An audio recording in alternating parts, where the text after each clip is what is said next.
Welcome aboard. It's Captain G with the Battle for Iwo Jima combined Turn 5 recap. So the Turn 4 Japanese video was so short, I released it the same day as the Turn 4 Marine video, and now have just completed all of Turn 5 together. The number of forces left on the map compared to the massive amounts on both sides that we started the battle is really just amazing. Incredibly heavy attrition, which I'm thoroughly enjoying from a gameplay standpoint, and it's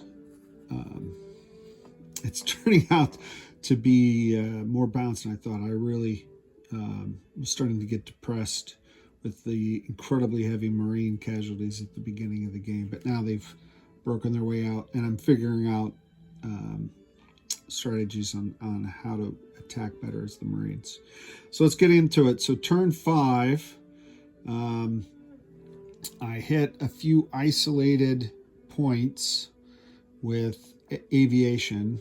At the time, there were no AA units in either of these two victory circles, victory points. So I was able to wipe out.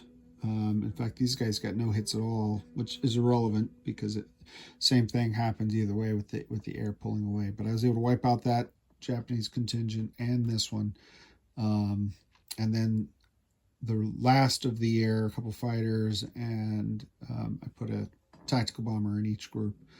And the last tactical bomber went here to kill the tank and the 2 artillery in support of the Marines. So that went well. Used the aircraft as a buffer to take the casualties. I don't think there were I think there were mines in 148 and there were mines in 250. I think I got 1 hit in one zone and no hits in the other. So even with the 4s, I remember rolling a 5-6 and then the 5-2, I think, on the other one, and mines hit on a 4 or less. So from the quarry, the 4th Marines on the right flank swung out to this hill.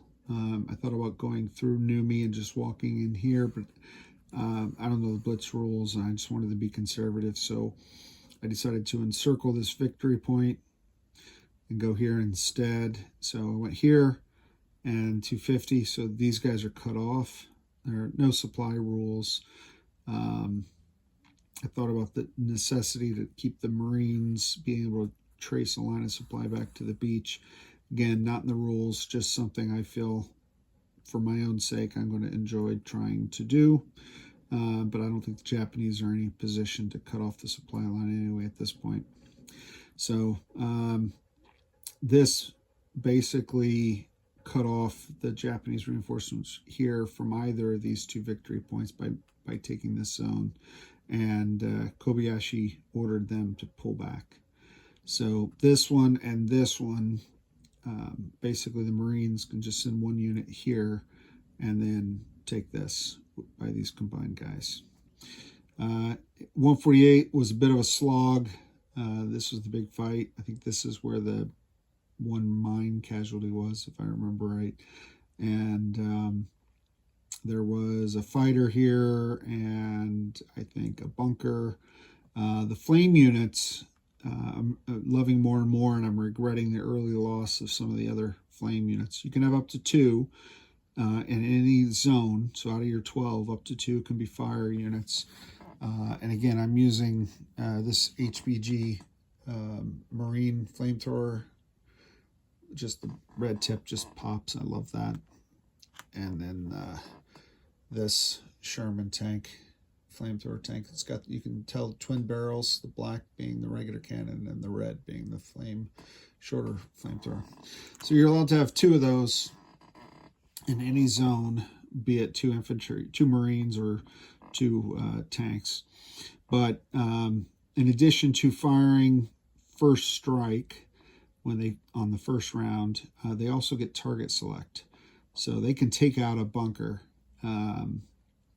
And that's really powerful, because bunkers are usually the last casualty in a zone, which makes sense. They're fortified. They defend at a 4 on a 6-sided dice.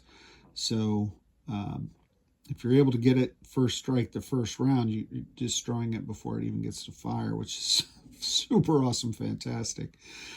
So I'm loving these. I got a couple flame tanks here. I got these 2 guys, and I got 1 more flame tank here. So I didn't lose any of the flame tanks, but this is my last surviving Marine, and this thing's, a high-risk proposition. So 3rd Marines, next objective then is to move into the airfield on turn 6.